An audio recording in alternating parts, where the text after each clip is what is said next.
parte del legado que dejó el doctor Geneniemi con Juan Luis Gómez Amador y su servidor como parte del instituto. Entonces, dados estos antecedentes para que ustedes se den cuenta simplemente que no fue fortuita mi introducción al campo de los bypass, sino que yo fui trabajando este camino, fui abriendo mi propio camino, con la idea de algún momento de poder hacer este tipo de cirugías de forma, diría yo, más cotidiana. Y debo mencionar en principio que este es un esquema que también nos ha sacado de un estudio experimental que se hizo a nivel de perros en el Mass General, donde se determinó cuáles eran los umbrales para cada uno de la circulación cerebral. Se sabe que el flujo normal en promedio es de 50 mililitros por 100 gramos por minuto y que cuando existe una reducción a 30 mililitros por 100 gramos por minuto existe lo que se llama una oligoemia. Aquí es una reducción simplemente del flujo, las neuronas no están en riesgo, pero no hay un funcionamiento del 100% de la capacidad neuronal para las funciones que realiza habitualmente. Luego entramos al siguiente nivel, que es la penumbra isquémica. Aquí sí hay una detención de las funciones, pero la neurona es viable. Si esa penumbra isquémica no se corrige, entonces va a haber ahí un deterioro neuronal y muerte neuronal y se va a crear una zona de infarto, que es cuando el flujo se reduce a un nivel mínimo menos de 10 mililitros por 100 gramos por minuto. Ahora, dentro de los eventos que disminuyen el flujo, todo va a estar en relación a la circulación colateral. En teoría, con nuestro polígono de Willis funcionando, nosotros pudiéramos sobrevivir con un solo vaso, bien sea una carótida o una vertebral, que tenga una buena circulación colateral a través del polígono de Willis y cerrar 3 de los ejes principales. Esto ocurre en realidad en algunas ocasiones, no es lo común, pero llega a ocurrir en gente que tiene su polígono de Willis perfectamente permeable. Sin embargo, dependemos en la práctica de cómo se comunica un territorio con otro, hablando de la cerebral anterior, cerebral media, cerebral posterior, en relación al tejido cerebral y la capacidad que tengan de comunicarse a nivel de la sustancia blanca y aumentar inclusive el flujo de forma tardía para resolver un problema de isquemia aguda o crónica. Entonces, al final, todo nuestro enfoque, inclusive la cirugía de bypass, está dependiente de la calidad del flujo colateral, que es lo que vamos a ver a continuación. La cirugía de revascularización puede ser de 2 tipos. La cirugía de aumento de flujo, que característicamente está dada por los denominados bypass de bajo flujo, aunque no siempre son de bajo flujo, que es la arteria temporal superficial a la cerebral media o la arteria occipital a la circulación posterior. Se dice que son de bajo flujo porque la mayor parte de las veces nos dan flujos menores de 30 mililitros por 100 gramos de tejido por minuto. El otro tipo de revascularización es la preservación. Esto es cuando vamos a obliterar un eje principal, que puede ser la cerebral anterior, cerebral media, cerebral posterior, y necesitamos que el flujo continúe llegando para evitar un evento isquémico y un infarto. Esto, la cirugía de preservación, es decir, sustituir la original por una vía alterna, solamente la podemos lograr con bypass de alto flujo. Estos son los característicos de arteria carótida externa a cerebral media y generalmente están dados por el uso de la arteria radial y con menor frecuencia en la actualidad de la vena safena. Sin embargo, son los 2 principales grupos, podemos decir, de revascularización cerebral que existen en la actualidad. Esta es una imagen de los 3 tipos básicos de bypass que generalmente les decía, esta habilidad la tenemos que desarrollar a nivel de laboratorio. Hay muchos modelos que podemos utilizar y es la que yo también empleé en su momento y que consiste en la ejecución de anastomosis terminolaterales, anastomosis laterolaterales y las anastomosis terminoterminales cuando hacemos secciones y reconstitución de ejes vasculares en la práctica. Tenemos que dominar la técnica para hacer estas 3 porque cada una tiene sus aspectos clave importantes. Sin embargo, vamos a ver, varios ejemplos y vamos a empezar con la cirugía de revascularización que tiene por fin aumentar el flujo. Es decir, existe un flujo remanente de base que es insuficiente o puede llegar a ser insuficiente y nosotros queremos que esa cantidad de flujo que llega a un tejido se aumente y se aumente de forma progresiva para que llegue a impedir a futuro la constitución de un evento isquémico consumado. Estos generalmente también se denominan, Lawton los ha denominado bypass de primera generación. Fueron los que inició el profesor Yasser Hill por primera ocasión, el primer bypass que se reportó en la literatura internacional por allá en los 70s, fue por el profesor Yasser Hill a través de una anastomosis de la temporal superficial a la cerebral media. Estos tienen la característica, les decía, de tener un flujo limitado que va aumentando en el curso de los siguientes días o semanas. Y quiero presentarles algo que comentábamos antes del inicio de la charla. La barrera que uno tiene que pasar para hacer un bypass. Ese fue mi primer bypass y este bypass fue obligado porque no era un bypass programado. Sin embargo, yo me sentí muy comprometido en ese momento porque era una muchacha de 24 años de edad con un aneurisma gigante de la arteria cerebral media que había ido a la Universidad de California, la UCLA, pero por razones económicas de que no tenían un seguro americano y no cubrían la cantidad que se le pedía, fue enviada al instituto a México. Entonces ahí el objetivo era cerrar el aneurisma. Sin embargo, con los coils disponibles en ese momento no estaban en uso los stents, no estaban los diversores de flujo. Lo único que se podía hacer era intentar clipar el aneurisma. Entonces yo cuando hice la cirugía, al final de la cirugía, primero me encontré con que la boca de entrada del aneurisma era alejada del sitio de salida, por lo tanto no había la posibilidad de reconstruirlo de forma satisfactoria. Yo al final de la cirugía noté, no tenía tampoco Doppler disponible intraoperatorio, y noté que no había una buena pulsación distal al sitio del cuello del aneurisma. Por lo tanto, decidí en ese momento hacer un bypass de temporal superficial a cerebral media. Y la paciente pasó 3 o 4 días donde las tomografías no mostraban áreas de infarto, pero la paciente tenía una franca hemiplegia del lado izquierdo. Y alrededor de 4 días la paciente en horas recuperó la movilidad del lado izquierdo. Y cuando le hicimos su angiografía de control, nos dimos cuenta que los clips que se pueden ver ahí en la foto inferior del lado izquierdo obstruían la arteria cerebral media posterior al cuello del aneurisma debido a la redundancia del mismo, y que la alimentación distal hemisférica estaba dada por la arteria temporal superficial. ¿Por qué la paciente no desarrolló infarto, pero tampoco mejoría? Fue el periodo de latencia entre que por necesidad de flujo, el bypass empezó a aumentar la cantidad de flujo que llevaba hacia el cerebro en una paciente muy joven. Entonces, el periodo de adaptación realmente en esta paciente fue alrededor de 4 días, tiempo en el cual tuvo que aumentar el flujo y la paciente se recuperó al 100%, nunca hizo un déficit permanente, no aparecieron áreas de infarto y la paciente se recuperó. Hasta la fecha no volvió a presentar, nunca de hecho presentó ningún evento isquémico y el aneurisma quedó totalmente resuelto. Este fue mi primer caso y fue un caso donde yo ya sabía hacer la técnica, nunca la había ejecutado y la tuve que hacer por una necesidad de responsabilidad mía de una paciente tan joven, no ir a arriesgarme a que pudiera tener un evento isquémico permanente. Además, tenía un recién nacido, y lo cual eso a nivel de conciencia me pesaba mucho, por lo cual no dudé en hacer el bypass en esta ocasión. Vamos a ver la técnica básica.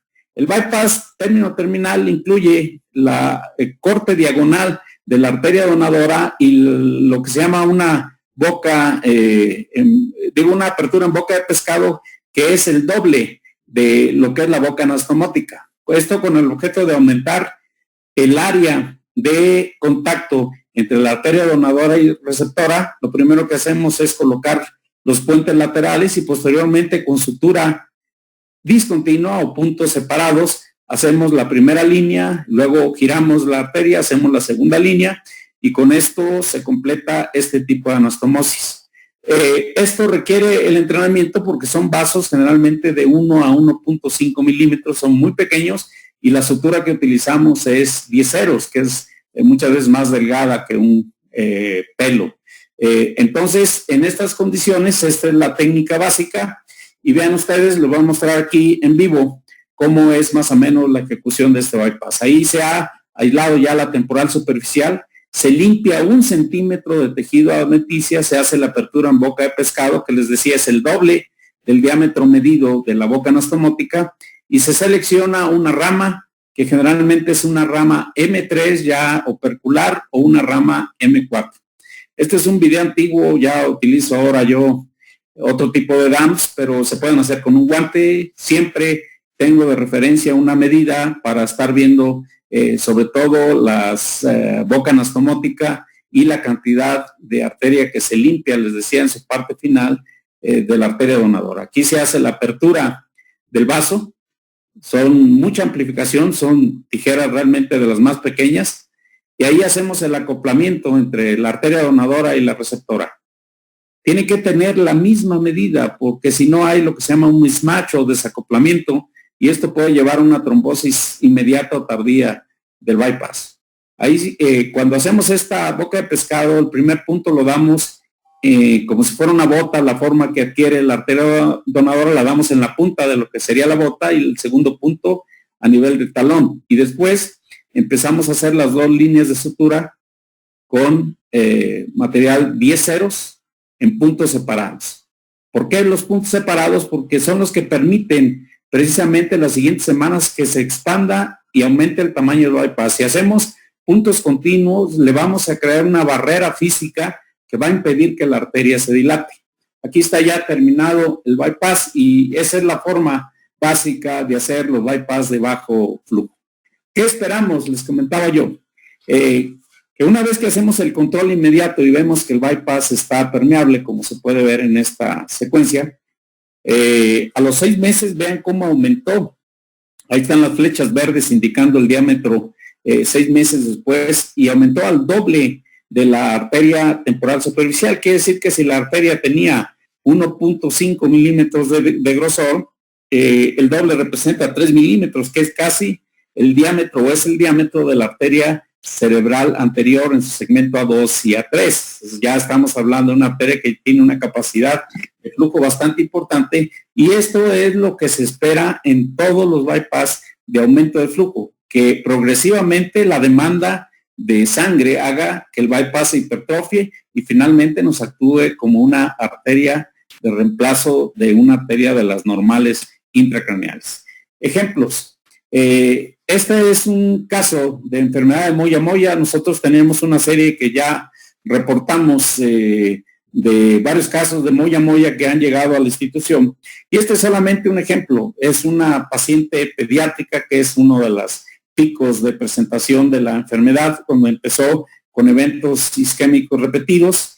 Vean ustedes cómo en su resonancia magnética se observan áreas de hiperintensidad periventriculares que en un momento dado nos indican los eventos crónicos que ella ha tenido, se ven de forma bilateral, por lo tanto es una enfermedad que afecta en este caso a ambos hemisferios cerebrales. Aquí está la angioresonancia donde vemos una reducción de los flujos por la arteria cerebral anterior y la arteria cerebral media y vemos cómo el sistema vértebro-basilar está dando mucha circulación colateral hacia la parte anterior de los hemisferios. Esta es la angiografía donde vemos el aspecto clásico de los vasos Moya-Moya y la reducción progresiva de la arteria carótida interna y todas sus ramas. Aquí ya hay una reducción de la arteria carótida interna, de la cerebral anterior, de la cerebral media, y vemos estos vasos Moya-Moya que están tratando de aumentar el flujo a través de estas colaterales hacia el tejido isquémico. Esta es otra vista de la misma paciente. El Moya-Moya era bilateral, lo cual se correlaciona perfectamente con los hallazgos de la resonancia. Y aquí está la foto de la niña antes de realizar la cirugía. Estaba prácticamente íntegra, nada más con estos eventos isquémicos transitorios que presentaba, pero no había hecho hasta el momento ningún infarto mayor. Está demostrada la utilidad en estos casos preventiva del bypass, esto tanto en Japón como en China.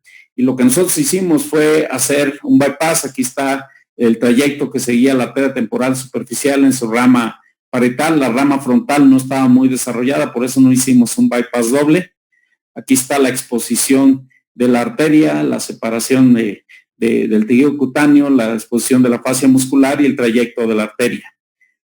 Aquí está la sección del músculo temporal que usamos, es una sección en T, donde hacemos una incisión longitudinal y posteriormente la línea curva temporal superior hacemos otra línea para que dé la forma de T, separamos el músculo, hacemos un solo trépano en la porción inferior, que es por donde va a entrar la arteria temporal superficial, y una vez quitado el cráneo y abierta la meninges, vemos los vasos moya moya, esa red muy fina que existe en la superficie de las circunvoluciones, muy diferente al aspecto que tenemos en condiciones normales, y vemos ahí una arteria pasando en el segmento M4, que fue el que nosotros tomamos. Aquí está ya puesto el DAM.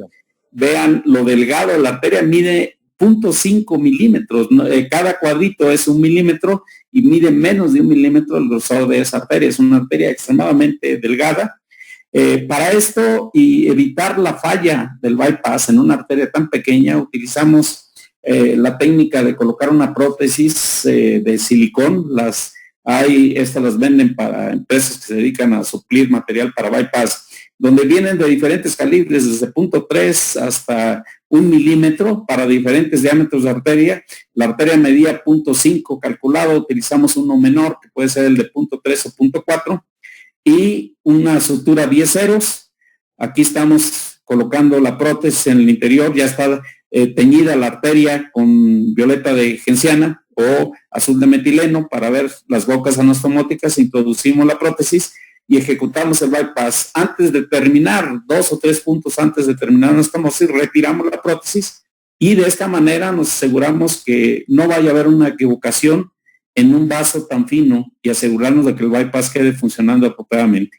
Aquí está ya al final de la anastomosis, ya hemos terminado, está hecha ahí la anastomosis de la temporal superficial a la cerebral media. Aquí está la imagen final después de haber quitado los clamps, donde vemos y corroboramos su funcionamiento por Doppler y con fluoresceína.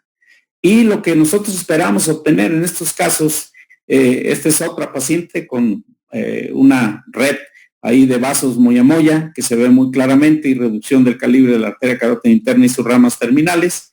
Vemos aquí otra imagen e inclusive vemos cómo la arteria vertebral y el sistema vertebrovascular está supliendo buena parte por circulación colateral del territorio carotidio. Lo que nosotros esperamos nuevamente después de 6 meses de haber hecho el procedimiento, vean el diámetro que ha adquirido la temporal superficial, ya mide a esas alturas entre 2.5 3 milímetros y esta es una paciente que le hicimos un bypass bilateral y lo que vemos y esperamos, esta es la imagen preoperatoria y en el postoperatorio en los primeros 6 meses lo que esperamos es esto, que aumente de forma importantísima la red colateral y de esta manera todo el hemisferio se vea ahora bien irrigado por los vasos colaterales que se desarrollan a partir del bypass. Este es el beneficio en específico en la enfermedad de moya moya, que es la prevención de eventos tanto hemorrágicos como isquémicos después de que se ha hecho el bypass. Ahora, si comparamos el bypass contra otros procedimientos para moya moya como es la encéfalo duro arterio sin angiosis o la encéfalo duro mio sin angiosis, en realidad el EDAS, como se llama, o el ENS, son técnicas mucho más fáciles de realizar.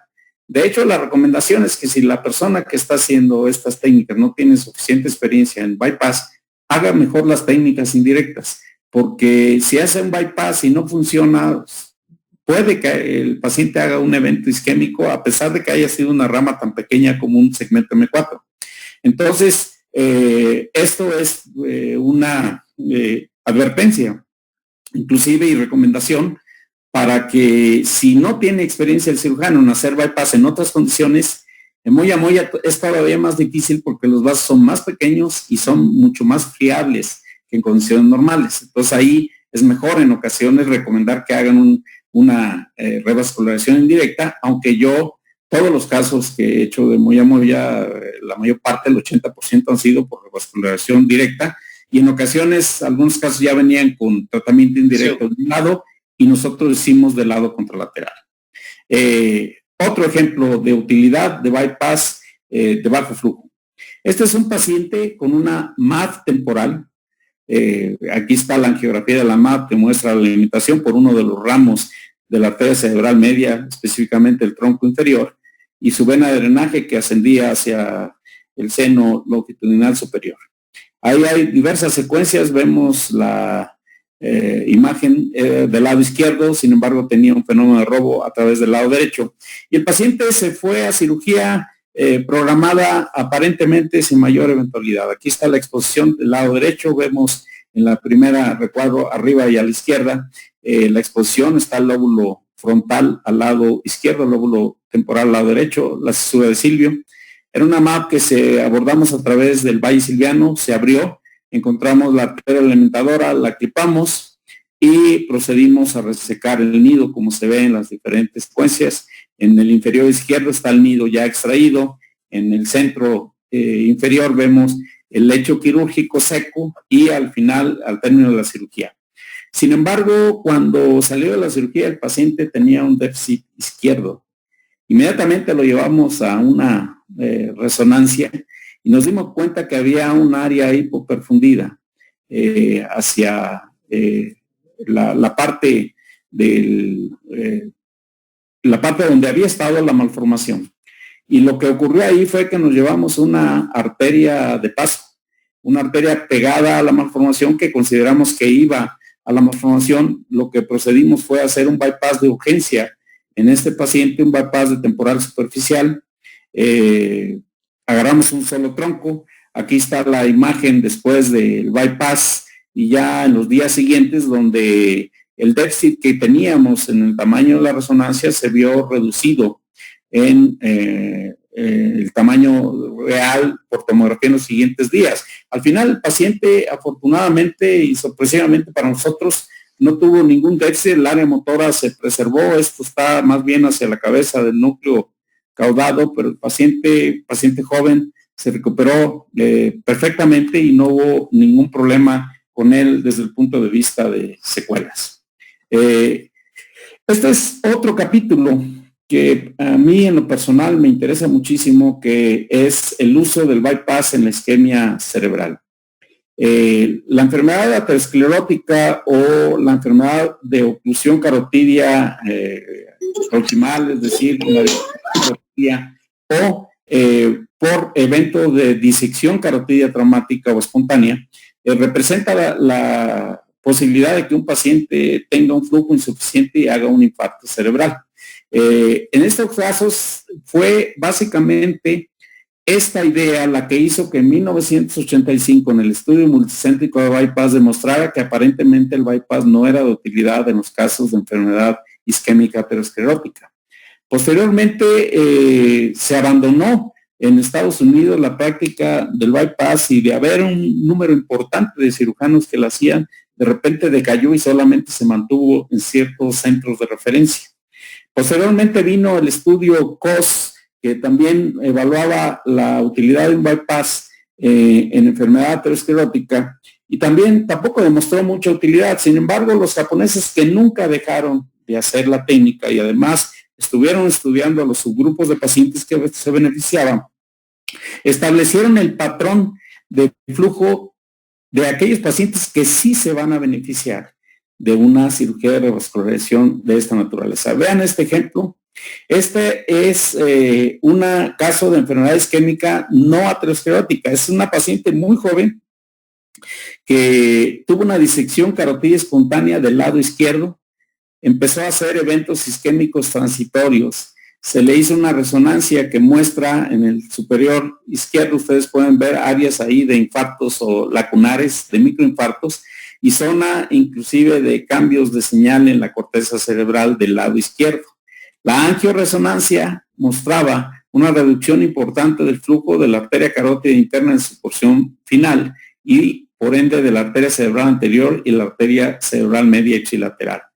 Lo que se encontró en la angiografía es que la arteria carótida interna del lado izquierdo se encontraba cerrada con un patrón en punta de lápiz característico de la disección carotidia, y sin embargo, a pesar de esta oclusión, tenía más o menos una buena circulación colateral, porque se observa cómo la arteria carótida interna llena por flujo a través de la arteria comunicante anterior.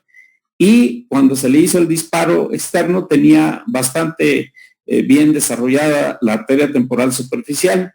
Se le hizo un SPECT con tecnesio 99 que no demostraba áreas de reducción del flujo sanguíneo. Sin embargo, esta paciente, cuando hacía actividad física o había una mayor demanda de irrigación, era cuando presentaba sus eventos isquémicos. Este caso nos lo presentaron y lo consideramos, por su edad, por la naturaleza del problema, una candidata ideal para evitar que fuera a ser algún evento isquémico mayor, a sabiendas de que a largo plazo existía altas posibilidades de que se recanalizara espontáneamente la arteria carótida interna. Bajo estas condiciones hicimos el bypass. En este caso fue doble. Tuvimos la rama parietal y la rama frontal de la arteria temporal superficial. Ahí se ven las muestras transoperatorias. La imagen postoperatoria, donde se ve ya un mayor flujo a través de la arteria cerebral media, y el bypass de reconstrucción 3D, donde se ve la permeabilidad del bypass. Esta paciente a largo plazo hizo una recanalización como se esperaba, espontánea, con lo cual el bypass dejó de tener utilidad. Sin embargo, después del bypass jamás volvió a repetir los eventos isquémicos transitorios. ¿Qué pasa con un bypass cuando la arteria se recanaliza? Pueden pasar dos cosas: que siga funcionando aunque lleve un menor flujo y tenga un periodo de involución, o la otra es que se trombose por no haber necesidad del cerebro de recibir esta circulación y termine el bypass cerrándose espontáneamente sin mayor deterioro para el paciente. Esta es la imagen. Esto es lo que se hacía en Japón cuando yo estuve. En Japón, en el Instituto de Investigaciones, había un PET, y el PET se utilizaba para fines de investigación en enfermedad vascular. Esta es una imagen con glucosa marcada radioactiva y con prueba de acetazolamida. La acetazolamida, como muchos de ustedes sabrán, tiene la capacidad, cuando se inyecta intravenosa en los primeros 15 minutos, de aumentar el flujo sanguíneo cerebral de forma importante como efecto colateral. Y entonces se hace una prueba en reposo y otra con estimulación por acetazolamida. En el caso de los primeros R cuadros superiores, vemos un caso de aterosclerosis con el PET preoperatorio, que demuestra una reducción del flujo sanguíneo en la porción frontal y media de la arteria cerebral media del lado izquierdo. Y vemos también cómo cuando se hace la prueba con acetazolamida, que es para descubrir las áreas que están hipoperfundidas, esta zona no prende, no es sujeta de la activación, y por lo tanto esto más una fracción de extracción que se abrevia como OEF en la región frontal indicaba que este tejido era viable pero con una circulación pobre. Por lo tanto se hizo un bypass, y en el postoperatorio lo que vemos es cómo se normalizaron los valores en reposo y con acetazolamida para el hemisferio que estaba presentando una hipoperfusión. Perdón que no puedo utilizar el marcador, pero en la presentación de Keynote no me permite utilizar la flecha para irles marcando las partes que estoy mencionando. Ya en la actualidad, esto que les digo del PET tiene ya alrededor de 20 años. En la actualidad ya los aparatos más nuevos de resonancia y tomografía tienen la capacidad de hacer la PERFU-TAC o la RESO-TAC, como le decimos nosotros. Este es un caso demostrativo de un paciente con enfermedad oclusiva que afectaba a la arteria cerebral media del lado izquierdo y también a la arteria cerebral anterior. Cuando se le hicieron los mapas, que son los que ahora determinan la combinación de estos mapas, quizá para aquellos que no dominan esto, sería bueno inclusive después programar una plática de lectura de estos mapas de perfusión, porque aquí nos demuestra el ejemplo típico de un paciente que se puede beneficiar. Si ustedes observan el primer recuadro de la izquierda combinado, En la parte más superior de los recuadros a color vienen las siglas RSB, luego RCF y luego TTP. En el RCB es el volumen sanguíneo cerebral, que en este caso, en el ejemplo, el recuadros izquierdos a color, se ve que está simétrico el flujo, es decir, no hay un problema de flujo en cuanto al volumen. En el siguiente recuadro, que es el flujo sanguíneo cerebral o RCBF, tampoco se demuestra que haya zonas vacías de flujo. Y, sin embargo, en la parte inferior, donde dice TTP, es esta zona en rojo, demuestra la zona donde el flujo está circulando muy lentamente. En este caso, es la combinación ideal. El paciente no tiene alteración del flujo, no tiene alteración en el volumen sanguíneo cerebral, pero tiene un flujo retardado en todo el hemisferio del lado izquierdo, en el territorio de la arteria cerebral media. Esta es la imagen, los recuadros del lado derecho a color, es después de haber realizado el bypass. Vean cómo el TTP, que era el factor que estaba muy alterado, mejoró importantemente, ya no se ve rojo, ahora se ve ya verde y las áreas rojas se ven discontinuas. Y esto es inmediatamente después de haber realizado el bypass, lo cual demuestra el beneficio en estos casos seleccionados y determinados a través de la Perfutac o la Perfuresa. Este es otro caso, este es un caso que hicimos precisamente el día de ayer. Es una paciente que empezó a hacer evento isquémico progresivo. Los recuadros del lado izquierdo hacia arriba es la Perfutac, esta es la imagen diferente a la Perfurreso, pero se leen. Doctor Natal. ¿Sí? Doctor Natal, mil disculpas. Como su cursor no se puede ver, ¿usted está transmitiendo desde una Mac? Es una Mac, sí. Sí, sabe que hay una opción en la, si no me equivoco, para poder activar el cursor, porque el cursor normalmente el de usted está como paralizado. Sí. No sé si en la parte inferior,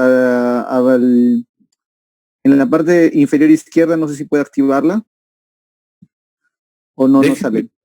Déjenme escapar del tamaño de pantalla extendida. Sí, debe haber. Solo que se las dé así. Así se lo puede de repente estas imágenes que son de perfusión, para que podamos disfrutarlo todos, de repente podemos hacerlo así, en este momento. Ok, me parece. Lo voy a entonces a reducir y ya posteriormente lo aumento en las que no requieran indicación precisa. Perfecto. Miren, excelente. Estas imágenes, al igual que las que yo mencionaba, nos van a evaluar diferentes cosas. Estas son las abreviaciones que utilizamos.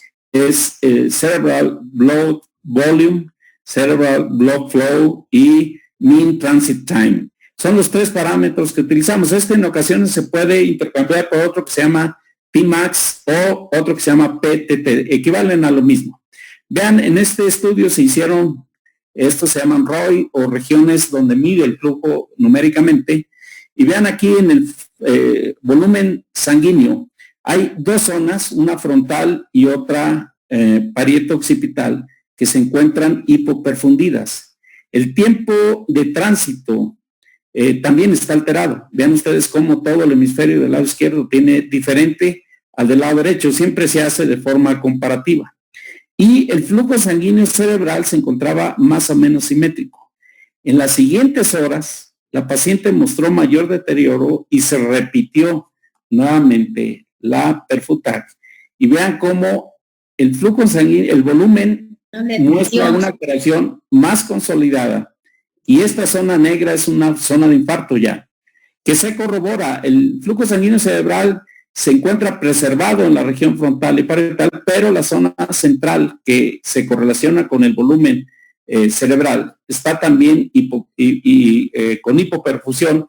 Y cuando tiene esta combinación que se ve visible en el CBB y en el CBF, indican zonas de infarto irreversibles. Sin embargo, el tránsito se encontraba alterado, muy lento del lado izquierdo, y estas son las zonas de penumbra, son zonas que podemos rescatar. Entonces nosotros fuimos a realizar el bypass, un bypass doble, para tratar de salvar las zonas de tránsito disminuido. Esta zona no, ya sabíamos que era una zona de infarto, y paciente apenas le vamos a hacer el día de hoy o mañana la nueva Perfutac para ver cómo se corrigió esta alteración del flujo sanguíneo. Pero estos mapas de color son la clave en la actualidad para seleccionar tanto pacientes que se van a beneficiar, por un lado, de bypass, y es el mismo que utilizan los terapistas endovasculares para decidir los rescates vasculares en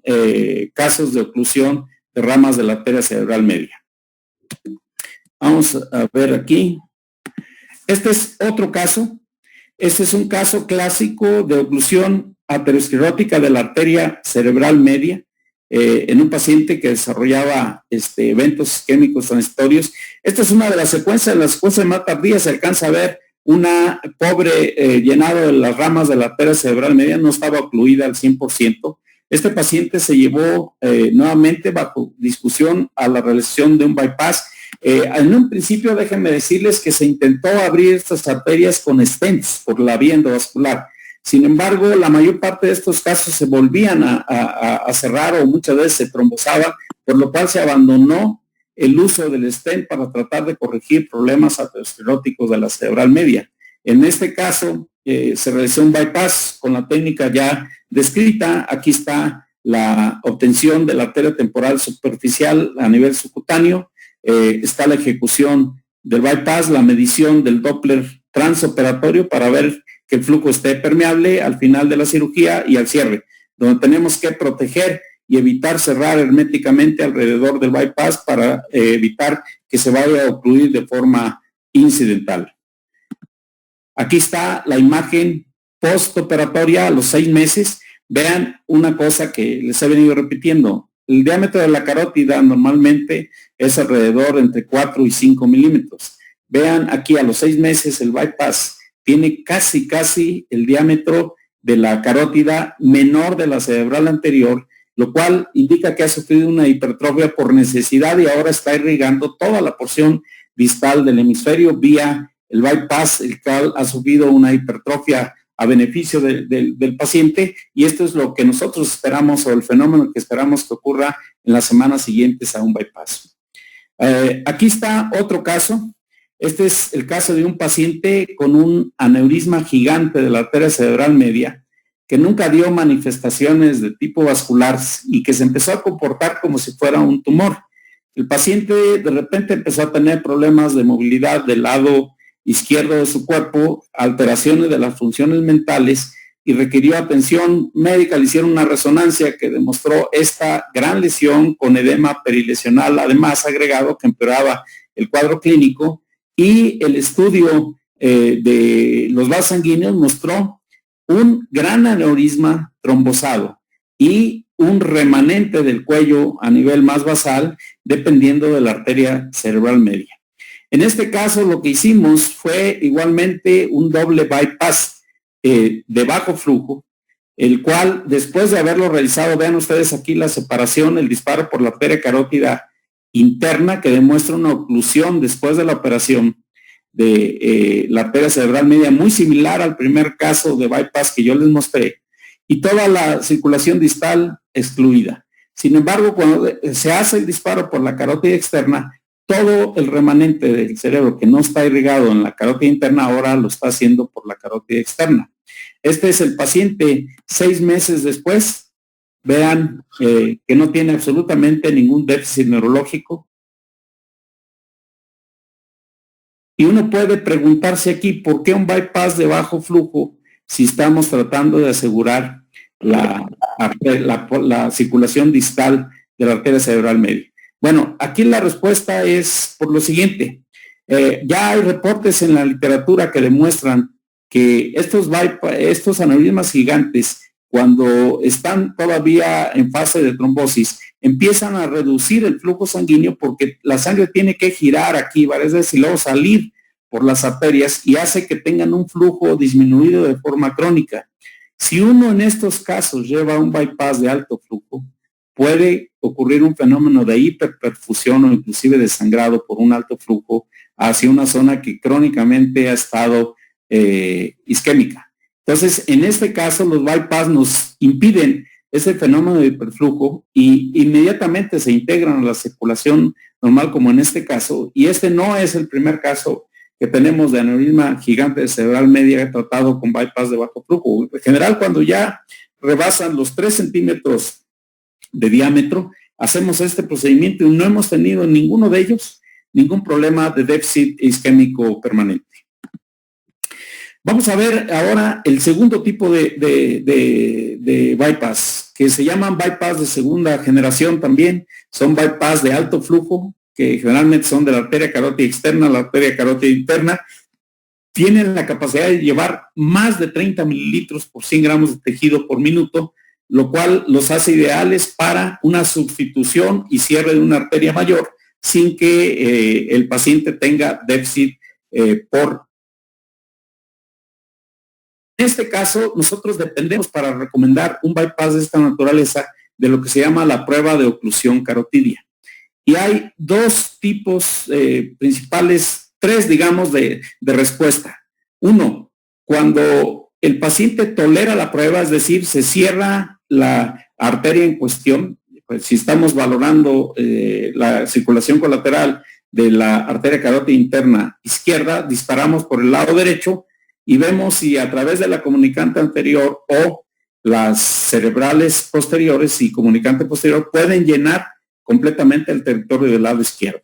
Y viceversa, cuando estamos probando el lado derecho, hacemos el disparo por la derecha, mientras la arteria carótida, por la izquierda, mientras la arteria carótida derecha está ocluida, y vemos si hay paso del lado izquierdo al lado derecho. Cuando el paciente no tiene buena circulación colateral o desarrolla síntomas, se llama o se define como una prueba de oclusión positiva. Si el paciente no desarrolla ningún síntoma durante la oclusión de un eje carotidio, le decimos que el paciente tiene una prueba de oclusión negativa. Entonces, bajo estas respuestas se han denominado, les decía yo, 3 grupos. Cuando el grupo 1 es cuando la prueba de oclusión es negativa, el grupo 2 es también negativa y el grupo 3 es positiva, es decir, desarrolla síntomas. Aquí se calcula que cuando un paciente tolera una prueba de oclusión es que tiene más de 30 mililitros por 100 gramos por minuto de circulación colateral, y en los casos de flujo colateral asimétrico, que voy a definir ahorita a qué me refiero con esto, tienen menos de 30 mililitros por 100 gramos de tejido por minuto de irrigación, y aquellos que tienen prueba de oclusión positiva, es decir, que desarrollan síntomas durante la oclusión, tienen flujos menores de 15 mililitros por 100 gramos por minuto. Esto indica que si cerramos esa arteria, el paciente seguramente se va a infartar. Esto depende de cómo la evaluamos. Bueno, una vez que está cerrada, lo primero son los síntomas y segundo es ver las características del flujo colateral. En esto de la prueba de oclusión ha habido muchísimos artículos, si ustedes ven todavía en la actualidad. Muchos refieren que hacen pruebas de hipotensión que duran X tiempo, y sin embargo esto desde hace muchos años ya se había demostrado cuáles son los parámetros más confiables para valorar una prueba de oclusión, que es lo que les voy a señalar. En términos generales, ¿qué nos define esta prueba? Si el paciente necesita un bypass o no. Aquellos que tienen una prueba de oclusión negativa generalmente no requieren bypass. Aquellos que tienen una prueba de oclusión positiva requieren un bypass de alto flujo. Pero vean en imagen, siempre es mejor ver la imagen, como dice el dicho, vale más una imagen que 1000 palabras. Vean los 3 tipos de respuesta a una prueba de oclusión. Positiva, es decir, no hay flujo colateral. Estos pacientes requieren necesariamente de un bypass de alto flujo. La prueba del grupo 2 es la asimétrica o retardada. Sí hay circulación hacia el otro lado, pero es una circulación muy tenue. El parámetro principal para evaluar la suficiencia o insuficiencia del flujo colateral son las venas de drenaje en la fase venosa. Tenemos que esperarnos en el disparo que se hace del lado contralateral los primeros 10 o 11 segundos hasta ver la fase venosa, y cuando la fase venosa es asimétrica, es decir, de un lado se ve llena y del otro lado no, esta se da como una prueba de oclusión positiva, como si el paciente no tuviera buena circulación. La única prueba que uno puede decir no requiere necesariamente un bypass es cuando se ve el flujo colateral por la cerebral anterior, o la comunicante anterior, y la fase venosa se ve simétrica. Esto es lo que da la simetría o la asimetría. Vean cómo en la asimétrica las venas llenan menos que del lado contralateral, y en la simétrica están llenando al mismo tiempo. Tanto la fase arterial como la fase venosa se ve en ambos lados. Estos son los pacientes, no necesitamos pruebas de hipotensión, no necesitamos otra cosa más que ver esto, y eso lo vemos en el primer disparo, y no tenemos que esperarnos a que el paciente tenga una prueba de oclusión prolongada para poder decidir si es positiva o no. Ahora, ¿qué hacemos cuando un paciente tiene una prueba de oclusión positiva? Bueno, tenemos que valorar, hay dos formas. La arteria radial generalmente nos da una longitud alrededor de 20 centímetros máximo. Si la persona es muy bajita, podemos tener problema de alcance de la prueba. Hay algunas maniobras que se utilizan como para pasarlo submandibular para cortar el periodo, y si no, de plano utilizamos una vena safena o un bypass de tercera generación. Estas son las imágenes de obtención de la arteria radial para un bypass de alto flujo. Aquí está la arteria carótida común y la arteria carótida externa, preparando el bypass hacia la cerebral media, y esta es la imagen postoperatoria donde demuestra la permeabilidad del bypass. Y esta es la técnica en general, se la voy a pasar, permítame.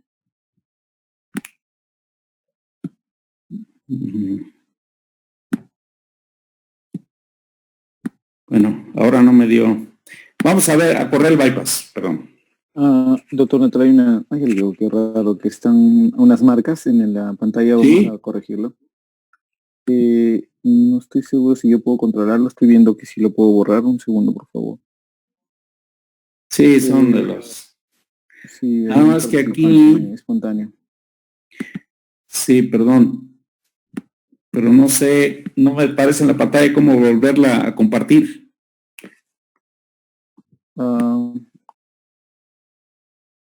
Ya, creo que ahora sí. Siguen saliendo esas marcas amarillas. ¿Tienen forma de que vuelva yo a compartir la pantalla? A ver. Digo, a ampliarla. Vamos a ver. Ok.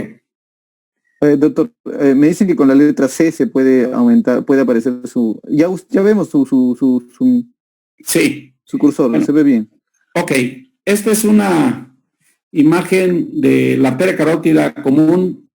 Aislamos la arteria carótida externa. Ahí está aislándose de forma completa. Hacemos la apertura. En estos casos, como es una arteria muy gruesa, hacemos una incisión de forma inicial y posteriormente utilizamos un aditamento que usan mucho los cirujanos vasculares y los cardiovasculares, que es lo que se denomina el punch. Esta es como una cuchilla que hace que la apertura sea completamente homogénea y simétrica. Esto nos evita la formación de flaps. Ahí está la arteria radial. Hacemos la apertura en boca de pescado. Es una arteria gruesa que permite utilizar hilo alrededor de calibre 6 ceros. Y aquí, a diferencia del bypass de bajo flujo, hacemos sutura continua. Siempre les decía, cuando hacemos boca de pescado, primero hacemos la sutura de lo que sería la punta, o lo que parece la punta de una bota, y en segundo lugar el talón. Y después hacemos ya las dos líneas de sutura. En este caso, la sutura es más gruesa y podemos hacer sutura continua, la cual es más rápida.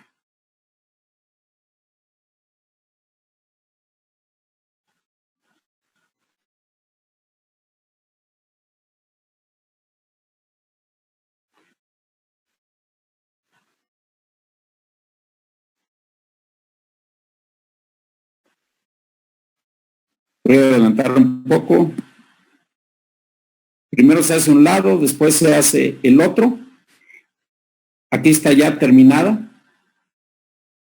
Probamos, se llama cut flow o flujo de corte, que es lo que nos va a estar dando el bypass de forma real. Esto lo podemos medir directamente en un tubo de ensayo o en una probeta, y medimos cuánto es la cantidad de volumen que se da en los primeros 10 segundos, lo multiplicamos por 6 y esto nos va a dar el flujo por minuto. Aquí aislamos una rama de M2 que sea lo más parecida posible al diámetro de la arteria radial. El procedimiento es idéntico al que les mostré en la anastomosis término lateral. La única diferencia es que aquí podemos utilizar, les decía, un hilo un poquito más grueso que puede ser 8 o 9 ceros en la cerebral media, 6 o 7 ceros en la carótida externa. Después de completar el procedimiento, voy a adelantar. Ahí están las dos líneas de sutura. Aquí se hace ya la prueba final. Liberamos la arteria carótida completamente. Ahí tenemos ya funcionando el bypass. Quitamos las asas vasculares de silicón que utilizamos para aislar los segmentos. Y aquí estamos haciendo la prueba, cerrando la arteria carótida interna, que es lo que vamos a hacer en este caso por tratarse de un aneurisma paracrinoideo gigante. Ahí está al final del procedimiento. Vemos en ese momento que el flujo es apropiado. Hacemos una medición del flujo, no medición, sino valoración del flujo con el Doppler intraoperatorio. Y observamos también que el flujo tanto en el injerto como en la cerebral media sea apropiado. Aquí está al final, vemos el latido que nos indica el perfecto funcionamiento del bypass. Este es otro caso, lo mismo, nada más aquí vamos a utilizar un injerto venoso de vena safena. Vean cómo la vena tiene generalmente grasa adherida a la superficie. El procedimiento es el mismo, este es en la arteria carótida externa. Utilizamos el punch para que nos deje una apertura nítida, de bordes nítidos, ahí vean ustedes, y hacemos lo mismo. Una apertura en boca de pescado, hacemos la anastomosis de las partes laterales y posteriormente nos quedan las dos líneas de sutura, las cuales se completan. Ahí está con sutura continua. Les decía, ojo, esto es una regla. Bypass de alto flujo lo podemos hacer con continuo, bypass de bajo flujo preferimos hacerlo con puntos separados por la posibilidad de que se expanda en las siguientes semanas, cosa que no permite la sutura continua. Aquí está al final. Ahí está 5 milímetros escogimos para que tenga un buen matching con la arteria cerebral media. Los mismos 5 milímetros que corroboramos en la arteria receptora. Hacemos la anastomosis. Primero los postes, como le llamamos, son los bordes. Después las dos líneas de sutura. Esta es una maniobra que hacemos antes de terminar. Hacemos lo que se llama una purga del injerto para evitar que no haya aire o detritus. Antes de cerrar el último punto dejamos que escape sangre. Luego cerramos herméticamente y aquí vean el funcionamiento del bypass, en este caso con vena safena, que es un poco más gruesa que la arteria radial. Ahora vamos a ver en la práctica ejemplos rápidamente del bypass de alto flujo. Es una paciente de alrededor de 72 años de edad, religiosa, que llegó con un síndrome del seno cavernoso y cuando se hizo la evaluación se encontró un aneurisma gigante del seno cavernoso. Estos pueden ser tratados en la actualidad con diversores de flujo. Sin embargo, un diversor de flujo en México cuesta alrededor de 12,000, 15,000 dólares. Y muchos pacientes obviamente no tienen recursos. Nuestra institución no provee ningún material endovascular. Si se hace terapia endovascular tiene que ser por absorción del costo por parte del paciente. La religiosa no tuvo el recurso para colocar un diversor de flujo y nos la enviaron a nosotros. Nosotros propusimos en un momento dado una prueba de oclusión para decidir si se necesitaba hacer un bypass o no. Aquí está la prueba de oclusión. Fue una prueba de oclusión negativa, es decir, la paciente tenía un excelente flujo lateral.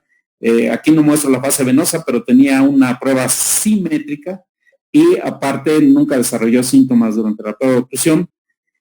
Por lo tanto, en esta paciente el tratamiento es simplemente cerrar la arteria carótida interna proximal. En este caso, la del lado derecho se cerró de forma permanente sin hacer bypass.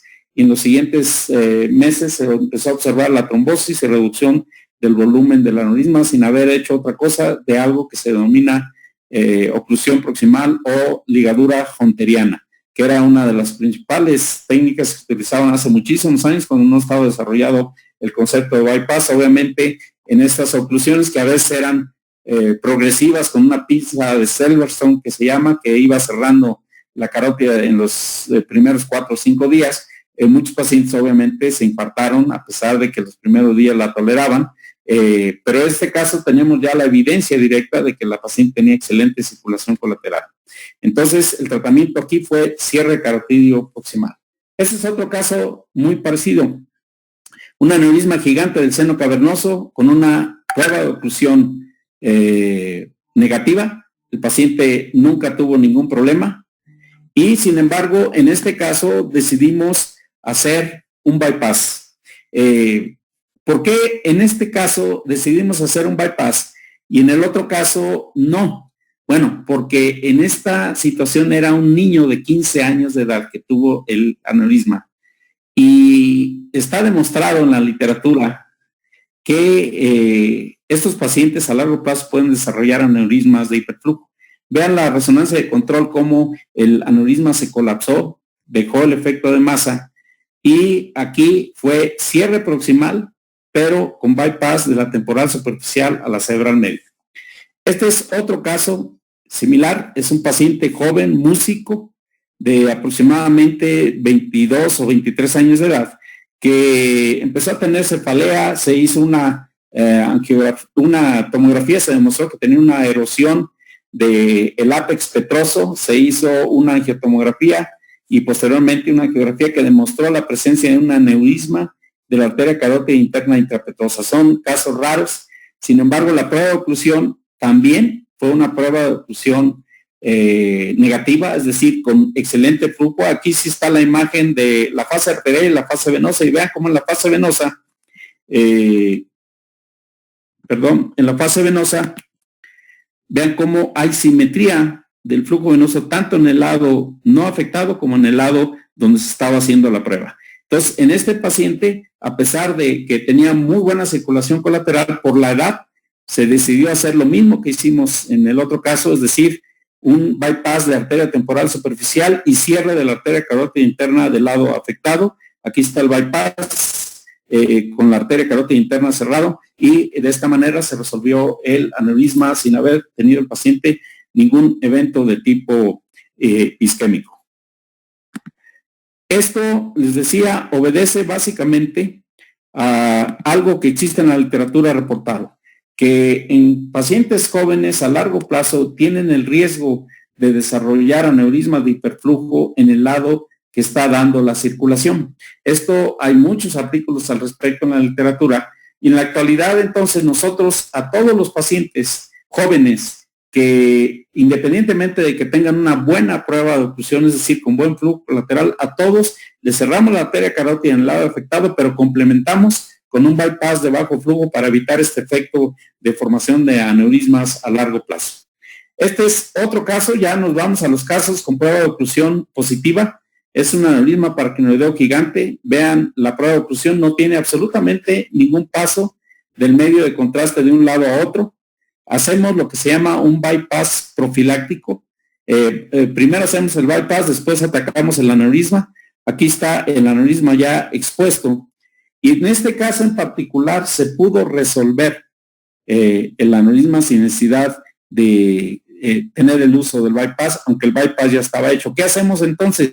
Nada, lo dejamos el bypass funcionando y por falta de demanda, ese bypass está condenado a trombosarse de forma espontánea sin que tenga el paciente ninguna repercusión. Esto es lo que se llama un bypass profiláctico. Aquí está la angiografía de control postoperatoria donde demuestra la reconstrucción de la arteria carótida, no hubo necesidad del bypass de su uso y en este caso se denominan bypass de alto flujo profiláctico, que es en prevención de que pueda haber algún accidente en la cirugía o se cierre la carótida y el paciente no quede desprotegido. Este es otro caso, un aneurisma gigante también que le llamamos de tipo globaliforme porque se ve la entrada de la arteria carótida interna, se ve la salida, pero no se ve el cuello, si está para arriba, para abajo, aquí hacemos un bypass profiláctico de inicio, vemos si se puede reconstruir, si no se puede reconstruir, procedemos a cerrar la arteria y finalmente con esto queda resuelto el caso. En este caso se empezó como profiláctico, pero al final fue su tratamiento definitivo. Vean el bypass irrigando perfectamente y el aneurisma atrapado con resolución completa del caso. Vamos a ver otro. Es una paciente con un aneurisma parquinoideo. Fue enviada originalmente al departamento de terapia endovascular, se hizo una embolización y el aneurisma no quedó cerrado al 100%. Se le dio seguimiento y posteriormente la paciente, a pesar de que no tenía síntomas, en las angiografías de control mostraron un crecimiento nuevamente del cuello del aneurisma. Este es lo que se llama el nido o el cast de coils que la paciente tuvo. Yo de broma les digo a los terapistas endovasculares que si las computadoras traen un procesador y viene con el logo Intel Inside, entonces en el caso de esta paciente, con la cantidad de coils que se utilizaron, pues bien podía traer ahí un BMW Inside, pues debido al alto costo del material y a la cantidad que se utilizó. Al final, esta paciente volvió a hacer una recurrencia. Vean cómo el tamaño estaba ya prácticamente igual que al principio. Los coils se fueron al fondo del saco aneurismático y por acuerdo con ellos hicimos un bypass de alto flujo. Ellos nos pidieron que querían hacer la angiografía inmediatamente después. Se llevó a sala de hemodinamia, se hizo la angiografía, se vio que el bypass estaba completamente permeable y ellos procedieron hacer el cierre proximal de la arteria carótida interna vía un balón desprendible que ya en la actualidad están con poco uso. La paciente afortunadamente durante todo este evento, tanto en el tratamiento endovascular como quirúrgico, no hizo ningún déficit y el resultado al final fue un tratamiento satisfactorio en combinación, y digo en combinación o en cooperación de ambos departamentos para tratar de resolver un problema complejo. Otro caso, y aquí quiero dar un mensaje, no todo lo que hacemos en bypass tiene excelentes resultados. Este es un paciente que operamos, que ya había sido operado previamente y en esa cirugía lo recubrieron con gasa como un método para evitar el crecimiento. Esto está demostrado que no sirve a largo plazo y en este paciente lo que nosotros hicimos fue un intento de exploración primero y de ver si el cuello se podía cerrar. Logramos separar la gasa del cuello, pero cuando poníamos en los clips estaba tan endurecida toda esa zona por efecto de la gasa remanente que hacía lo que se llama un kinking o un acodamiento y obstruía el flujo sanguíneo de la carótida. En ese momento, ya sabiendo que podía utilizarse el bypass, hicimos el bypass con arteria radial. Aquí está al final, después de haberse completado el bypass, la demostración angiográfica con un excelente funcionamiento y en los días siguientes, en las siguientes 48 horas, el paciente empezó a desarrollar un déficit neurológico. Hicimos una tomografía y lo que nos encontramos es que había áreas de sangrado en lo que es el domo del aneurisma con zonas de hipodensidad. Esta es una tomografía tomada alrededor de 3 días después del bypass, en lo cual concluimos que el paciente había hecho un fenómeno de trombosis a partir del aneurisma, una vez que se empezó a hacer el atrapamiento. ¿Y qué nos indica esto? Que el bypass finalmente, a pesar de que técnicamente estuvo bien ejecutado, los resultados para nada fueron los que nosotros esperábamos. Este paciente finalmente hizo impactos en el lado derecho que funcionalmente lo dejaron con secuelas permanentes. Y obviamente nos demuestra también la habilidad a la que podemos estar sujetos cuando hacemos estas técnicas, a pesar de que aparentemente estuvieron perfectamente ejecutadas. Este es otro caso porque también los bypass se utilizan no nada más en lesiones vasculares, también en cirugía tumoral, sobre todo cuando hay meningiomas de la base que envuelven a la arteria carótida interna y que eventualmente pueden, durante la fase de resección, lesionarse la carótida o obstruirse el flujo de alguna manera. En estos casos se hacen bypass de forma profiláctica y después se procede a la realización de la cirugía. Este es un caso donde vean cómo la carótida interna está totalmente embebida dentro del tumor. se hizo el bypass, después la resección de la lesión. Afortunadamente, el paciente, sin haber hecho ningún déficit, finalmente, en este caso, la carótida se pudo preservar, no fue necesario sacrificarla, pero ha habido otros casos en los que sí se sacrifica de forma programada o accidentalmente, y es cuando el bypass inmediatamente entra en función. Si nosotros nos esperamos a tener el accidente y después hacer el bypass, van a pasar alrededor de 2 horas entre que preparamos, sacamos, hacemos todo para hacer el bypass, y ese es un tiempo valioso que muchas veces el paciente no resiste. Por lo tanto, en estos casos la indicación es hacerlo de forma profiláctica. Vamos a ver, por último, lo que se llaman los bypass de tercera generación. Estos bypass son intracraneales de bajo y alto flujo. Es decir, el de primera generación es extra intracraneal, el de segunda generación de alto flujo también es extra intracraneal, y los bypass de tercera generación son unión entre segmentos intracraneales para evitar que otras áreas queden hipoperfundidas. Vean este caso, es un caso complejo y lo puse porque el día de hoy precisamente uno de mis ex-fellow de neurocirugía vascular me presentó un caso de un aneurisma cerebral media tratado por vía endovascular que mostró un crecimiento agresivo, pero esto es algo similar que ocurre en algunos casos de aneurisma de la cerebral media. Vean, es una paciente que presentó una hemorragia subaranoidea, llegó con esta imagen, un aneurisma parcialmente trombosado en la cerebral media. La angiografía mostraba un cuello remanente pequeño, lo cual se antojaba que podía ser perfectamente tratado mediante clipaje directo. Aquí están las imágenes de la exposición transoperatoria. Vean, el aneurisma, la arteria cerebral M1 venía por acá y las M2 acá. Lo que hicimos de forma inicial fue cerrar el cuello del aneurisma. Vean cómo el saco ya está aquí completamente contraído. Lo coagulamos, lo resecamos, y sin embargo al final de la cirugía, cuando este clip lo acercábamos al cuello, esta es la arteria M1 y aquí está M2.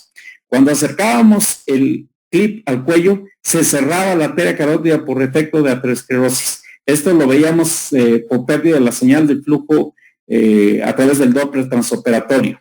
Entonces, lo que nosotros hicimos fue dejar este pequeño remanente que no podíamos acercarnos más a riesgo de que se cerrara. Y en la geografía de control vimos ese pequeño remanente ahí. Aquí están los clips ya puestos. Aquí está la imagen. Y lo que pasó en el futuro fue que la paciente llegó con un nuevo evento de hemorragia subaranoidea 6 meses después. Y cuando le hicimos la angiografía, lo que nos dimos cuenta es que el aneurisma ya había crecido. Ahí ven ustedes los clips encima del aneurisma, y obviamente la paciente ya con 2 eventos hemorrágicos en el territorio de la cerebral media, ya con cambios tróficos de la arteria cerebral media, la paciente ya con un déficit después del segundo sangrado se instaló completamente un déficit neurológico, y volvimos a explorar, vimos que el domo del aneurisma ya estaba nuevamente crecido. Vean ustedes aquí el clip a nivel del cuello, pero teníamos el mismo fenómeno exactamente. Poníamos un clip en el cuello cerrándolo al 100% y se cerraba la arteria cerebral media. Aquí, dado que era una recurrencia de un cuadro muy agresivo, lo que decidimos fue cortar proximal y distal al cuello, quedarnos con 2 segmentos, el segmento M1 y el segmento M2. Aquí están los 2 cabos ya separados, y lo que hicimos fue hacer una anastomosis término-terminal. Aquí está la anastomosis ya terminada, aquí está la angiografía postoperatoria, en lo que se llama una reconstrucción término-terminal o un bypass de tercera generación intracraneal con exclusión completa del domo aneurismático, ya como un recurso mucho más agresivo, dado que teníamos ya recurrencia del aneurisma que se comportaba de forma agresiva. El segundo punto es aquellos bypass laterales. Aquí es donde se aplica el segundo tipo de anastomosis. Vean, esta es una animación de cómo se hace. Se tiene que cortar ambos segmentos. Después de estar aislados con clips, se hace una sutura que ustedes pueden ver después la animación de forma detenida. Esta es la forma como se hace. Se hace una sutura para la parte inferior, luego se colocan unos puentes en los bordes, Cuando nosotros estiramos el hilo inicial se va a afrontar. Aseguramos para que no se aflojen estos hilos y terminamos con una anastomosis como si fuera una arteriorrafia. Este video lo pueden ustedes revisar después en la repetición del programa, porque es conveniente cuando quieran hacer un bypass lateral, seguir exactamente las instrucciones de este video. Es la forma más fácil de hacer la anastomosis lateral. Y vean una aplicación de este tipo de anastomosis. Esta es la forma más común, es en los aneurismas gigantes de la arteria cerebral anterior o las anastomosis pica-pica de la arteria vertebral en su segmento de la arteria cerebrosa posterior inferior. En este caso es un aneurisma gigante de la arteria cerebral anterior. Aquí vemos el llenado tanto por A1 del lado derecho como A1 del lado izquierdo. Sin embargo, al momento de hacer la cirugía, tenía una aterosclerosis en el cuello también, que cuando se acercaba uno a cerrarlo exclusivamente, se cerraba una de los segmentos A2. Lo que decidimos entonces fue hacer, yo todos los aneurismas gigantes de la arteria comunicante anterior los abordo por vía interhemisférica, precisamente anticipando la posibilidad de que tenga que hacer un bypass, porque cerramos el aneurisma, se cierra una A2 y no tenemos forma de sustituir el flujo, obviamente va a ser un infarto obligado en el territorio de la cerebral anterior. Entonces, en este caso hicimos un anastomosis A3, que es la que se utiliza, y ya sabiendo que tenía el flujo preservado, cerramos el aneurisma incluyendo la A2 del lado derecho, y vean en el control por el disparo izquierdo cómo ahora ambas A2 se llenan a partir de este punto, que es donde está el contacto entre la arteria cerebral anterior, el segmento A3 de un lado con el del otro lado a través de una anastomosis lateral. Este es otro caso de aplicación de esta técnica, un aneurisma gigante que se comportaba con un tumor localizado en el cuarto ventrículo. Aquí está la resonancia magnética inicial en otra vista coronal, la vista sagital. Y sin embargo, como demostré varios casos el día de hoy gigantes, tienen, después de trombosarse, tienen un cuello remanente que es donde sigue creciendo el aneurisma. Aquí está este cuello remanente. Ya sabíamos que al abrir nos íbamos a encontrar con que el cuello no es de ese tamaño, sino que es un cuello anchísimo que está también participando de la trombosis. Aquí está el tamaño real calculado del aneurisma. Y lo que hicimos primero, antes de atacarlo, fue una anastomosis entre ambas picas. Ahí está la anastomosis lateral. Posteriormente, ahí está terminada ya sin los clips, está funcionando apropiadamente, y luego nos fuimos a atacar el aneurisma. De repente el aneurisma nos encontramos con que efectivamente estaba trombosado, pusimos un clip piloto, resecamos el saco y al final pudimos colocar un solo clip que permitió cerrar el saco, contrario a lo que yo esperaba, que iba a ser simplemente obliteración. Y ahí está colocado un clip fenestrado a lo largo del cuello del aneurisma con preservación de la pica. En este caso dejamos el bypass, y lo que yo les decía, lo más seguro es que este bypass por sí solo se vaya a trombosar si no lo requiere el organismo. Aquí está la imagen final, ya sin el aneurisma clipado y sin embargo el bypass funcionando de forma apropiada. Este ya de los últimos casos es un aneurisma de cerebral media que tenía como característica el hecho de que la arteria salía del domo del aneurisma, en el centro del domo. Tenía un aneurisma también de la comunicante anterior. Lo que hicimos fue primero clipar el aneurisma de comunicante anterior, después nos regresamos a la cerebral media y vean la arteria. Es una arteria importante que sale del domo. Lo que hicimos fue colocar un clip a la salida del domo, seccionamos la arteria, la transposicionamos a una rama de M2. Aquí está después de cerrar el aneurisma ya de forma completa, y al final son las secuencias. Aquí está hecha ya la anastomosis en el centro. Ya una vez hecha la anastomosis procedimos a clipar completamente el aneurisma de cuello ancho. Aquí está ya colocado un clip a través del cuello del aneurisma. Ya está separada la arteria, está anastomosada para evitar cualquier evento isquémico. La paciente sin déficit neurológico. Aquí está la TAC inmediata donde se muestra los clips del comunicante anterior, cerebral media, sin que la paciente haya desarrollado ningún evento isquémico. Esta es la imagen, la vamos a correr del video. Ahí está, vean la arteria que sale. Ahí estamos separando el cuello del aneurisma de ambos segmentos M2. Para preparar el clipaje, seleccionamos la arteria receptora, colocamos un clip a la salida del domo, seccionamos la arteria. También hay un clip distal para evitar el reflujo. Llevamos la arteria hacia la arteria receptora, hacemos una anastomosis término lateral. Vamos a adelantar. Aquí está terminado ya el bypass. Ahí está funcionando. Verificamos esto por Doppler y luego nos vamos al aneurisma. Hacemos un clipaje transitorio de M1. Pasamos un clip semicurvo largo a través de todo el cuello del aneurisma. Lo pinchamos, revisamos que esté completamente cerrado el cuello. Vemos que ya no hay salida de sangre de este aneurisma de cuello ancho y damos por terminado el procedimiento con un bypass que se denomina de tercera generación. Y esto es simplemente para que vean algo que yo les mencionaba siempre cuando uno empieza los bypass. Tiene que ser, en cierta manera, un poco audaz. Es un aneurisma gigante del seno cavernoso en la época pre-stents y pre-diversor de flujo. Y aquí ya acaba de salir una publicación de Fukushima y Spetzler de los bypass cortos de injerto venoso de la arteria carótida intrapetrosa a la arteria carótida supraoftálmica.